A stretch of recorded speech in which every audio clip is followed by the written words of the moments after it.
Imam Ghazi Ali Abdul magnets media apart from their own knowledge. There is one more thing due to which no one is able to touch their level, and that is their editing style. Many people do editing, but creating an editing style is possible only when you have all the knowledge of editing from basic to advanced, and today I am going to teach you this. In this video, I will teach you everything from finding basic editing resources to applying transitions and animations properly to editing psychology and creating effects, that too on CapCut, which you can use both on phone and PC. Even if you have zero knowledge of CapCut or editing, watch this video completely, because till the end of this video, do not skip even 1 second on YouTube at 90, otherwise you may miss very important information. So let's start by collecting resources, the first of which comes whenever you collect footage for any edit. If you are making facecam videos, then always divide them into 2 folds: A roll and B-roll. If you make facecam videos, then all your facecam videos will come in a roll, and if you make your videos without showing your face, then whatever your data is or cutouts are or news outlets which are maximum time shown on education of fact channels, you can keep them in a roll, and all the stock footage will come in your B-roll. If tomorrow you become a professional video editor, then your clients will also send you files in the same way. This will increase your work efficiency because you won't have to search for things anymore, they'll be kept in an organized way. But organization is secondary. The biggest problem is where to get stock footage, that too copyright-free and premium. How to remove watermarks from stock footage. Let's look at the solution. Now, I won't tell you to get footage from PQL or Pixabay, because you know that these sites don't offer very good footage. Instead, you can get video footage from mix.com, which is also 100% copyright-free. Here, you'll find stock footage, background music, sound effects, and video templates, along with background music. If you can't find your desired clip on mix.com, you can visit another website called vidvio.net. You'll find most clips for free on this website, but clips with the thunder sign underneath are premium and can't be used. You can use both of these websites for video clips, but always keep one thing in mind. Make sure you read the license of any clip you download. Many clips are completely royalty-free, which you can use and monetize. There are some clips that you can use and monetize, but you have to give them credit. If you don't give them credit, your channel may face a copyright strike in the future. Besides these, there are some clips that you can use, but not for commercial use. That means they won't be monetized. You'll have to pay royalties for them. If you don't want to get into all this hassle, there's a website that's a treasure trove of stock videos, background music, and sound effects, and it's used by many prominent creators. The name of this website is Storyblocks. On this website, you will find some of the best video clips along with many sound effects and background music which are quite different and unique too. However, this website is not free. You will have to pay at least 2,000 rupees per month for its service. If you have that much money, then I will really suggest you to buy a subscription. But obviously, because you guys are my subscribers, I will not let so much money go from your pocket. Therefore, after a lot of jugad, I have found a person from my network who can get you a subscription of Storyblocks for 1,500,000 Indian rupees. If you can pay for your business, then send me an email with the subject Storyblogs, and after the payment, you will get a subscription of Storyblocks. And I request you all that please do not send me any email for free, because this thing is not in my hands. The person who made me this offer had clearly mentioned that he would pay less than this. I cannot give discount under any circumstances, otherwise I would have given you direct access to Storyblocks. But if you cannot pay, then there is no need to be disappointed, because I have a better gift for you, and that is 100% free. iStock is also a paid website where you get better clips than Storyblog. For example, if I search here for social media, then you can see how good the quality of stock footages is here. Now, whichever stock footage you want from these, you just have to copy its heading and then come back. Once you're on Canva, select the 16:9 canvas and go to Elements, and paste what you copied. Select Videos from here and scroll a bit. You'll find the exact same clip, which you can adjust to the canvas size and download. Even if you don't find the exact same clip, you'll find plenty of similar clips that you can use. But again, you might be thinking that you have Canva.com because YouTube is available anywhere. You just need to keep one thing in mind: don't use any clip you download from Canva for more than 10 seconds. It's crucial to have a voiceover or some light editing. You can't download all the clips from Canva and create a channel where you upload stock footage and monetize it. That channel will likely be taken down due to a strike sometime. Canva does provide you with clips. But to use it, you will have to do some light editing on it, whether it is through voiceover or any overlay or text or anything on it. But do not put plain clip at all. Now you will get video clips for B-rolls, but our work is not going to be done with just video clips. We need them, so for this you have to come to a website whose name is freepik.com. Here you have to select the icons, and in the license you can see that all the icons here are free and in PNG format. Here you will find many useful icons along with logos which you can use in your videos. If you just search for icon in assets and come to license and click on free, then you will also find many icon packs here, that too totally free. Later on you can also give glowing effect and create something like this. Apart from this, if you use emojis in your videos, then instead of using those boring yellow emojis, after visiting Google's and Gab's website, you will find your favorite emojis here, that too in animated form, which can be downloaded as a GIF, that too totally free. And all this will make your video much more exciting than boring. Now you also have stock footage, emojis and icons, but you don't have motion backgrounds like this, so you will get them. Don't try this because I do it from time to time. I keep adding resources to it, and every time I also upload upgraded versions of previous resources which are completely new in the market, so this is it. And I am saying this because in the beginning some of the videos I actually edited on the phone itself, and in this tutorial I will show you by editing on the phone itself, and before I teach you to create effects like me, I will tell you all the features of CapCut which we actually use in videos due to which we are actually able to create effects, and at the end of the video I will actually show you by editing a 30-second clip which will be an intro type which will give you a good idea about how I do editing, and in that 30-second clip I will use as many features as possible so that you can learn CapCut well and also learn to create effects well. So let's start. Whenever you open CapCut, you'll need to import a main video, which will appear on your main layer, and play it from here. Remember, you always need to delete the CapCut outro. After that, if you click on this plus sign and import another video or image, it will appear right next to it, creating a sequence. However, if you want to add something above the video, you'll need to go to Overlays. After clicking Add Overlay, you can import anything. Now, any video you import will appear above your main layer, and you can adjust its size with 2 fingers. Now, if you go to Layers, this will be our layer 1. If you want to add an image or video above this, you'll need to go to Overlays again and add an object, and this will be our layer 2. Now I'll tell you how to set up layers. But before that, I hope you understand how layers work. First, you have a main track, above which comes layer 1, and above that, then layers 2, 3, 4, and so on. The top layer always covers the bottom layer. Now let's assume that while you were editing, you might have added a lot of layers, which you cannot change by dragging, so you just have to select the clip and go to Layer and change its layer number. Now even if my clip is on layer 1 and this clip is on layer 2, but as soon as I make this clip on layer 2, the existing PNG will be hidden because CapCut automatically made this PNG as layer 1.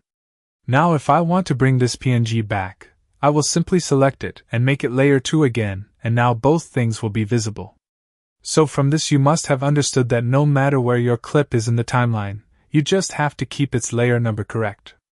Now let's move to blending mode. If I select my PNG and do its blend mode overlay, the opacity of that PNG will decrease, but wherever it is, the saturation of the clip below it will increase. You can say that PNG will start throwing its light behind instead of showing in front. On selecting darken, my PNG will become dark, that is, its bright areas will reduce, and on the contrary, on lightening, the edges of my PNG will become lighter.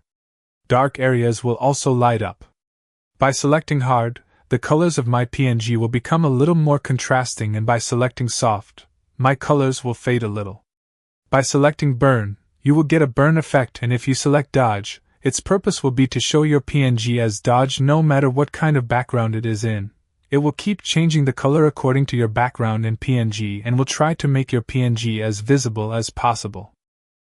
Now, if you ever use the wrong blend mode, something like this can happen to you. Therefore, it's very important to have knowledge of blend modes and layers. But how can you use blend modes? You may have seen a very common clip where a confusing background is accompanied by a lot of question marks coming forward. Actually, this is created using blend mode. You simply import your background and then go to Overlay, add the clip with the question marks, and in blend mode, change its blending mode. You can try different blend modes to see which one fits perfectly. For example, adding an overlay here gives a good effect, but my background also darkens, which is not what I want. However, nothing like this happens with filter. In lighten mode, the clip becomes too light, due to which many question marks disappear. Similarly, you can try using different blind modes. Now, after trying all the blind modes, I like this filter the best. For this clip, you can also increase or decrease its opacity using this slider and our video will become something like this. Now, since the speed of this clip is a little slow, I will speed it up. Now, if I show you the same thing with some other clip, you will see a lot of difference. For example, the background of this clip is black and the question marks are a little white. So, when I use the dark and blind mode on this, my main clip is now visible inside the question marks, and you can create a very amazing effect with it. If you have the right clips, then I would prefer you to try all the blind modes once with every clip. Because sometimes you create something unique unexpectedly. Now, on this clip, I'm getting some pretty cool visuals with lighten and dodge. So, I'll choose one of these, and our clip will look something like this. Music, similarly, I have another clip in which the element is just an outline. If I go to blind mode and hold it, you can see how unique the effect is. In dodge, it looks quite nice. So, I'll apply it, and our clip will look something like this. Music, in exactly the same way, you can create many different things using layers and blind mode. If you learn to use them correctly, you can also create many cinematic effects, just with blend mode. Now, keyframes are so powerful that even software like After Effects is useless without them. Keyframes are used in almost every movement or animation you see, but what are keyframes actually? If I explain it in a simple way, then the work of a keyframe is to collect the data and carry it out smoothly to the next data, that is, to the next keyframe. That is, if I place a PNG here on the screen and then place a keyframe on top of it, then this keyframe will collect all the data of this PNG. Where is this PNG on the screen? How many inches is it? What is its size? What is its color? And it will collect all the properties you can imagine. If I move this PNG a little forward and insert another keyframe and tamper with this PNG a little, then this keyframe will collect new data, that is, it will collect all the properties of this PNG at this position. When I play the video, it will smoothly play out all the changes that have happened from this keyframe to the next keyframe. This is how you create animation and movement. Now, to demonstrate how to use it in a CapCut, I will import a background and then go to Overlay and import my logo, whose length I will increase slightly. Now my logo is in the middle and even after 10 seconds of playing the video, it remains there. But I want some movement within it, and it becomes smaller, and gets placed in the corner. For this, I will use key. The frame that you will find here. So first of all I will place a keyframe at the beginning of the PNG so that its position gets saved, and after that I will place another keyframe at approximately 5 seconds, and after making the PNG smaller, I will place it at one corner. Now when I run the video, you will see something like this, music. Now you notice that after 5 seconds my PNG remains stuck at the same place because that keyframe was its original value. Now I hope you have understood the basic concept of keyframe. And with this you can create thousands and lots of effects, but when you use keyframes then you might make some mistakes, and to avoid wasting your time, let me explain a few more things. Now in this clip, let's assume that you want your logo to first go to the side and then come back to its original position at the end. So what you will do for this is you will select your logo, and at the end of it you will put another keyframe and then change its position and keep it in the middle where it was in the beginning, and when you play it you will see something like this. In the beginning it will start going to the corner, and after 5 seconds it will directly start coming to the middle. Without stopping, but if you want it to go to the corner and stop for a few seconds and then come back, then you have to come near the corner keyframe and give another keyframe at a distance of a few seconds from it, and to ensure that there is no difference in the position, you have to delete the last keyframe. Now I want these people to remain in the corner right here from 5 to 7 seconds, so I am going to add a keyframe here. I will put a keyframe, and after that I will come to the end and put a final keyframe and bring the people back to the center. Now when we play the video, we will get an effect like this. First it will go to the corner, then it will stop there, and then it will come back to its location. Now let me tell you how many keyframes we have put. The first keyframe was put to save our original location. After that, we added a second keyframe here, which brought our logo to the corner. We added a third keyframe after a few seconds, but we didn't change the logo's properties. So, even if there's a transition at the back end, it won't be visible visually. However, when we added the keyframe, it did collect data. And then, at the end, I added another keyframe, where I brought the logo back to its original position. Now, I hope you've cleared all the basics of keyframes. Now, let me show you a small animation using keyframes. Initially, I'll send my logos up and place a keyframe. After that, after about 2 seconds, I'll add another keyframe and bring my logos to the center. If you've already added a keyframe to a PNG or clip, you don't need to add a keyframe a second time. Whenever you change its position or properties, the keyframe will automatically be placed. Now, after a little further in this video, I'll add another overlay and place it up, and after a little further, I'll place it in the center. Now, when the Step Grow logo appears in the middle, I want my logo to move to the side. So, as the Step Grow logo appears in the middle, I'll select my logo and place it to one side using a keyframe. Now, let's see what kind of animation this will create. Now, I'll stop and stretch the logos. Now, after playing the video, I'm feeling that the transition is a little late. So, I'll delete the keyframe and place it a little closer to the previous keyframe and set it back to the correct position. One thing you should always remember is that the closer the keyframes are, the faster the transition will be, and the further apart the keyframes are, the slower the transition will be. Now, it will look something like this. Now, just like I did with my logo, I'll do the same with the Step Grow logo and add a decoding white logo with the same animation. I'll fast forward it a bit. Now your final transition will look something like this.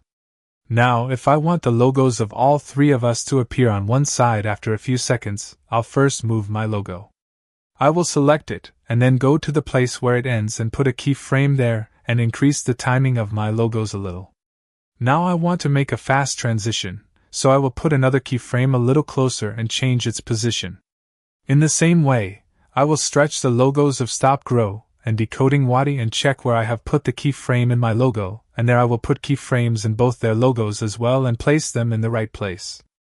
After this, when I run the video, some such transition will be created where first my logo comes, then the logo of Stop Grow, then the logo of Decoding Wadi, and then the logos of all three of us get placed in a line. Now, in the same way, by using the keyframe in the right way, you can even create 3D effects as you must have seen in my videos. And I'm going to show you exactly how to do this at the end of the video. But before that, if you want to make the transition between your keyframes a little smoother, you need to select your keyframe and go to the graph option.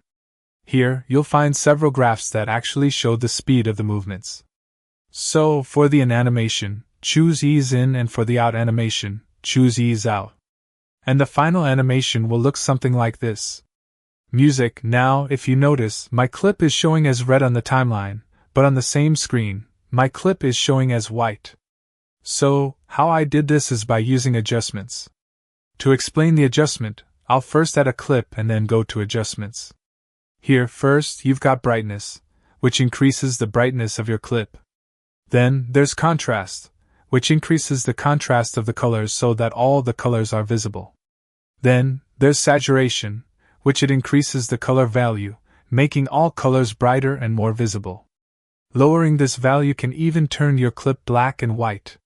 Next comes exposure, which also increases brightness, but in a balanced way, as if sunlight is falling.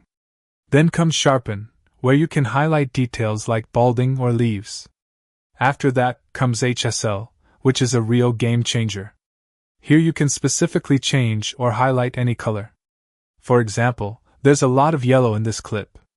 If I select it, change its use, and drag it towards the green side, all the yellow parts in our clip will convert to green.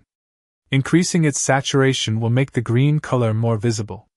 Increasing luminance will add a little light to the green, making it a little brighter. Similarly, you can play with each color here. By changing the dark blue, the girl's clothes are changing. The effects of colors that aren't visible in the clip won't be visible. However, every clip contains all kinds of colors, so choose only the colors you want to change. Don't tamper with other colors. Remember, never change the orange color too much, because your skin color is also orange, so changing it will also change your skin color. Now, on the side of the HSL, you'll find graphs where you can even tamper with the color quality in a more customized way.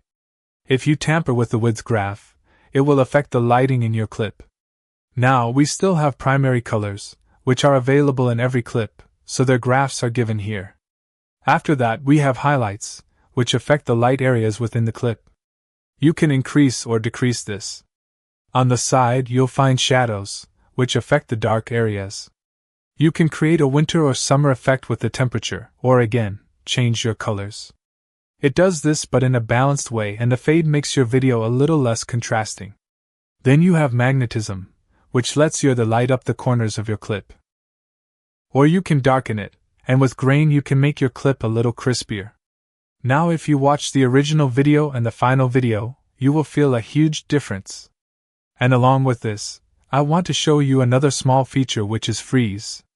What freeze does is that wherever you are paused in your clip, it takes an image of that place, kind of like a screenshot, and adjusts it by applying an automatic cut between the clips. As you can see, this feature will be very useful for you if you make game edits or movie explanation videos. First of all, let me explain to you what masking is. Let's say you have a picture and a cutout, something like this. Now if you place this cutout on this picture, what will be shown to you is only that part which is cut out. Now this cutout of ours is called a mask, and what we just did is called masking. Now let's see how to do this in a cut. First of all, we will take a background and then go into the mask. Here you will see various types of, you'll find several masks, and a cutout of whichever mask you choose will appear. Now if I move this arrow around, the area beneath this arrow, our background, will be visible. If you drag this arrow down slightly, the feathering will increase, meaning the corners of your stars will fade and expand slightly, giving you something like this. Similarly, you can use different masks and change the size of your mask. And here, if you slightly increase the feathers of a mirror or circle mask, you'll get a lot of cool effects. Of all these masks, the horizontal mask is the most commonly used. Now, I'll show you how to create an animation using masks. First, I'll import my background and then my logo. Now I want my PNG to appear on the screen after a few seconds. So I'll insert my PNG after a few seconds of starting, where it will show immediately.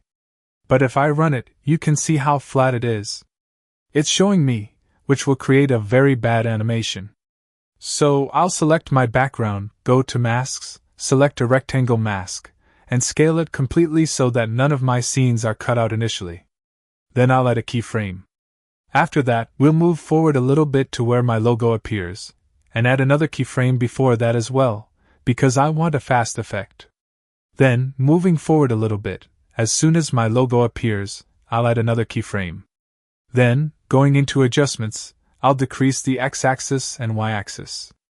Again, I'll create a rectangle, tilt it slightly with 2 fingers, make it diagonal, and increase the fader. After this, our animation will look something like this. First, a background plays normally, then my logo appears with a fast effect. Similarly, you can create many unique things with masking. For example, all these effects are made with masking. At the end of the video, I'll show you a very professional effect using masking. I'll create it and show you. Now, after masking, the element you'll use most often in your videos, and without which videos are incomplete. That is, in the CapCut, you will find a text box here. After clicking here, you can write anything. For example, I write the name of my channel here, after which you will see many styles here which you can give to your text.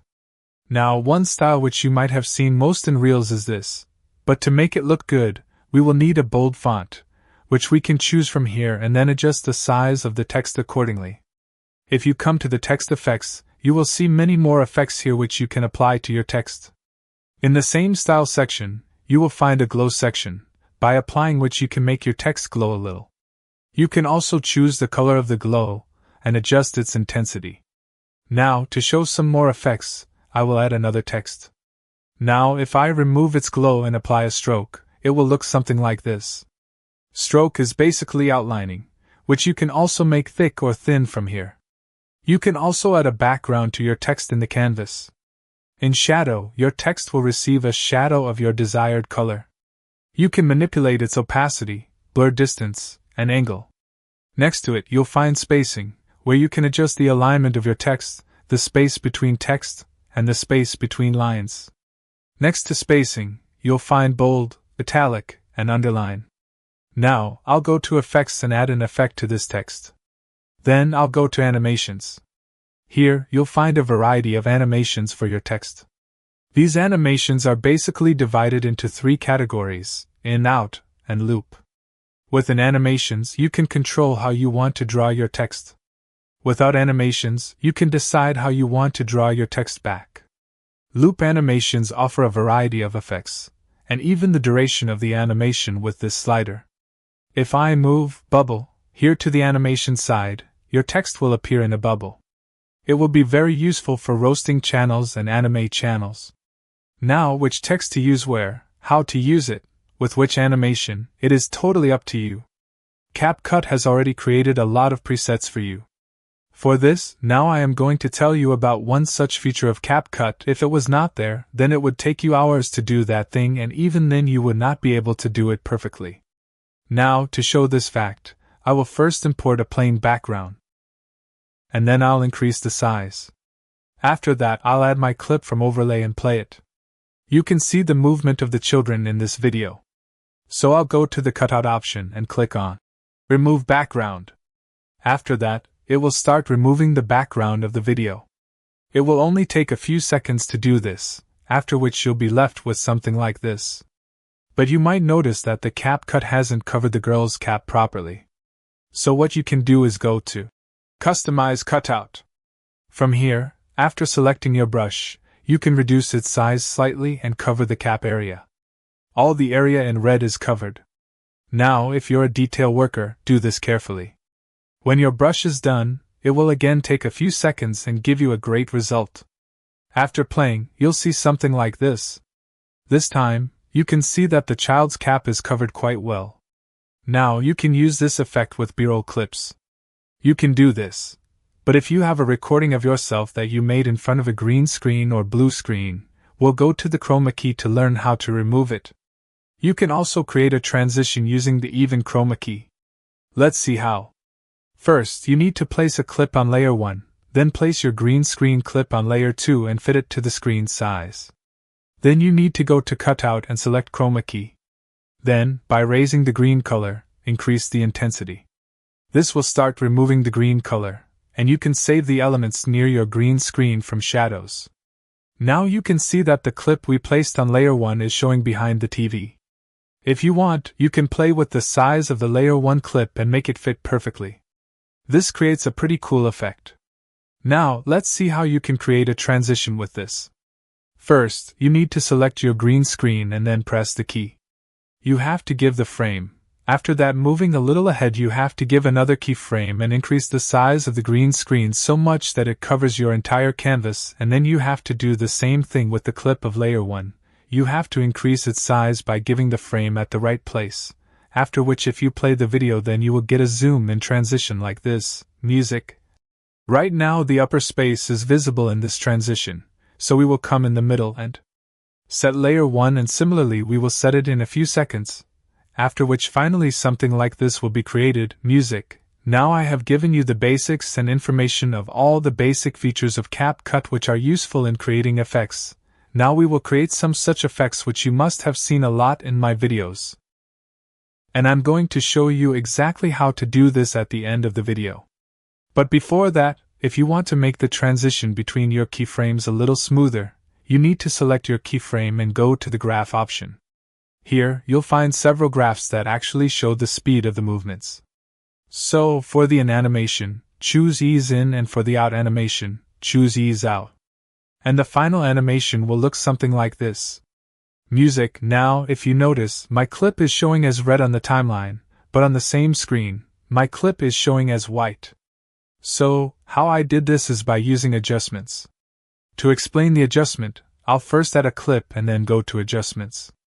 Here, first, you've got brightness, which increases the brightness of your clip. Then, there's contrast, which increases the contrast of the colors so that all the colors are visible. Then, there's saturation, which it increases the color value, making all colors brighter and more visible. Lowering this value can even turn your clip black and white. Next comes exposure, which also increases brightness, but in a balanced way, as if sunlight is falling. Then comes sharpen, where you can highlight details like balding or leaves. After that comes HSL, which is a real game changer. Here you can specifically change or highlight any color. For example, there's a lot of yellow in this clip. If I select it, change its use, and drag it towards the green side, all the yellow parts in our clip will convert to green. Increasing its saturation will make the green color more visible. Increasing luminance will add a little light to the green, making it a little brighter. Similarly, you can play with each color here. By changing the dark blue, the girl's clothes are changing. The effects of colors that aren't visible in the clip won't be visible. However, every clip contains all kinds of colors, so choose only the colors you want to change. Don't tamper with other colors. Remember, never change the orange color too much, because your skin color is also orange, so changing it will also change your skin color. Now, on the side of the HSL, you'll find graphs where you can even tamper with the color quality in a more customized way. If you tamper with the width graph, it will affect the lighting in your clip. Now, we still have primary colors, which are available in every clip, so their graphs are given here. After that, we have highlights, which affect the light areas within the clip. You can increase or decrease this. On the side, you'll find shadows, which affect the dark areas. You can create a winter or summer effect with the temperature, or again, change your colors. It does this but in a balanced way, and the fade makes your video a little less contrasting. Then you have magnetism, which lets you light up the corners of your clip. And it will remove your background and give it to you, after which you have to go to overlay again and add your PNG or clip and place it at the right place and give it animation. For example, I will give a loop animation here, right zoom and stretch it. After that I will go to animation again and increase the timing of the animation, which will create an animation like this. Now to put it on the P of your character. You have to select this PNG and coming to layer, you have to choose layer 1. So that this PNG of yours will go behind your cutout layer and your effect will become something like this. Now this has become a very good effect, but we can make it more interesting by adding a little more video effect to it. You have to go to effects and choose edge glow. Go to object and put it on the overlay of your PNG and stretch it. Now if our PNG is glowing, then our background should be a little dark.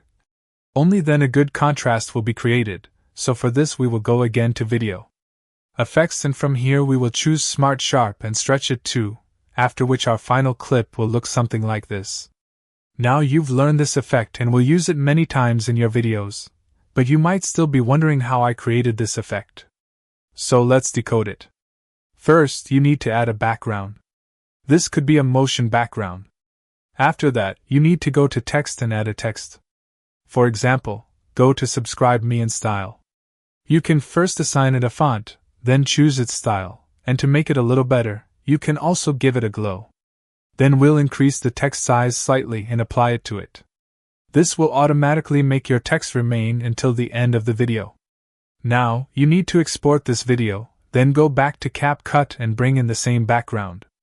Then go to Overlay and add your exported video and set its size. After that, go to Mask and choose a circle mask. Then, place it at the beginning and create a keyframe. You can place it.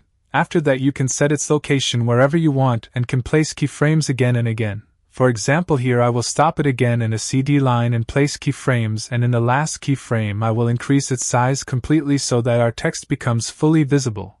Now you can see that you have created something like this, but one thing is missing here, and that is a PNG.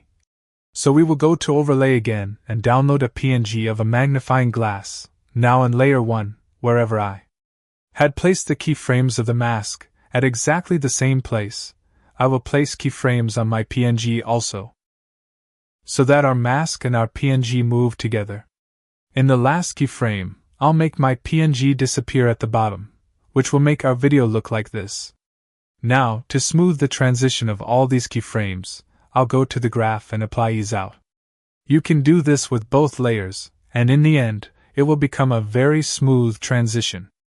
Music. Now, let me show you how to create a small intro using all the effects, etc., so you'll get a good idea of how editing works. First, you'll create a background and change its aspect ratio to 16:9 so you can upload it to YouTube. After that, you'll need to stretch the background a little and set it in the right place on the screen.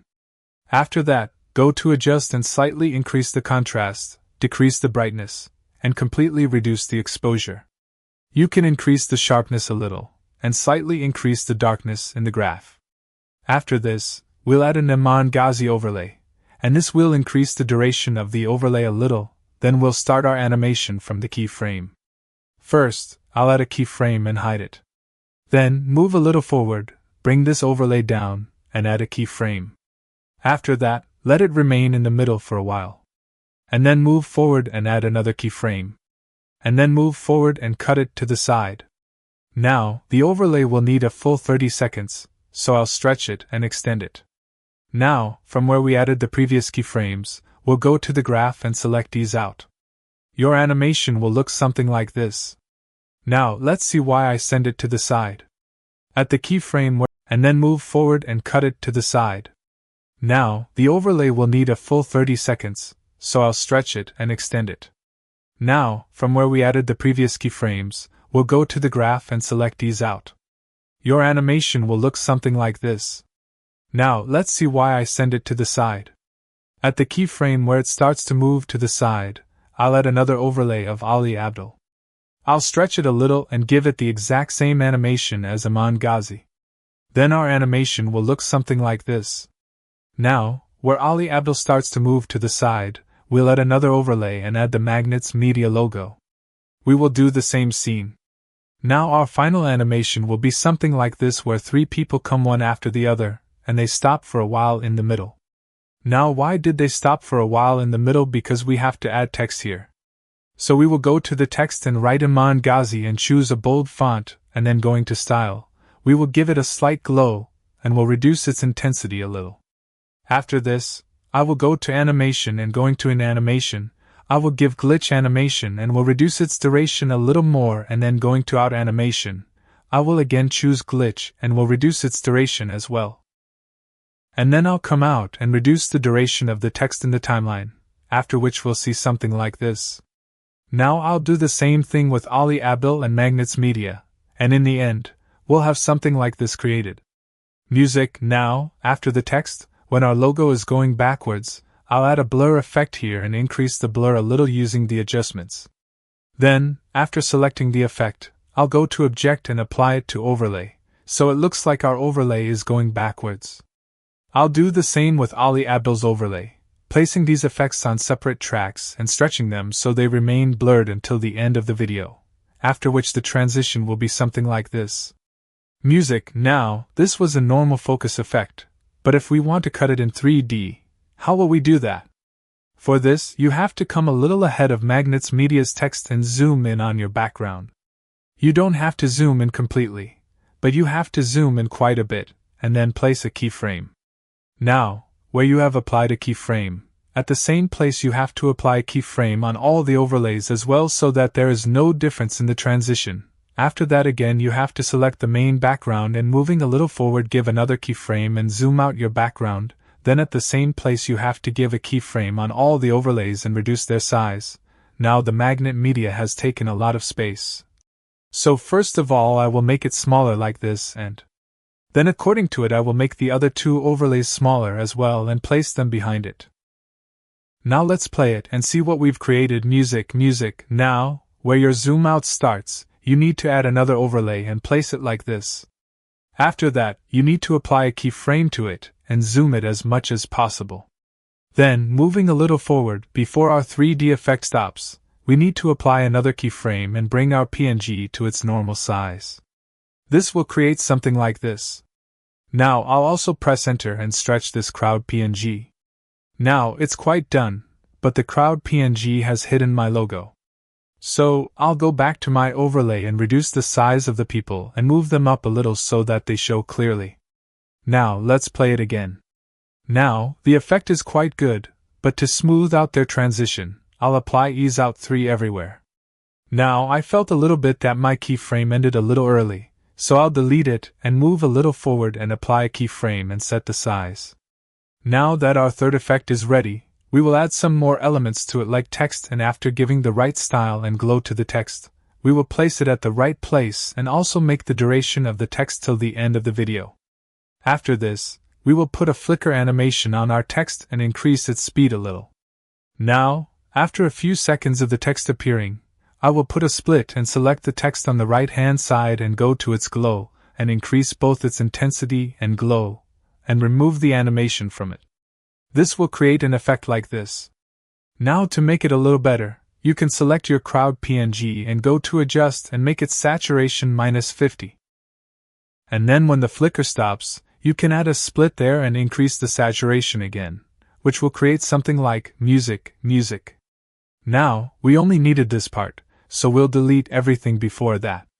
And then, to start the sequel with a smooth transition, I'll take a screenshot of the last scene and add it to my timeline.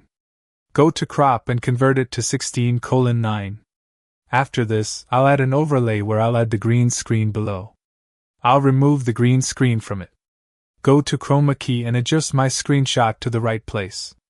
Now if you click on the white box between these two sequences, you'll find a lot of transitions here.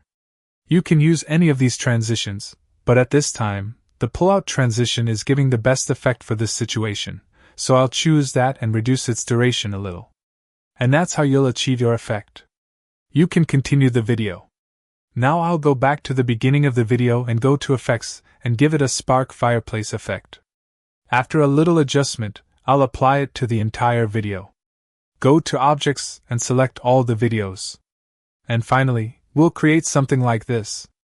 Music. Now you've learned a lot about editing, from the basics to creating amazing effects, but how do you know where to create what scene, or how to create something new and unique, or how to create your own editing style, just like some of the best creators have done? So let me tell you what the psychology of an editor is.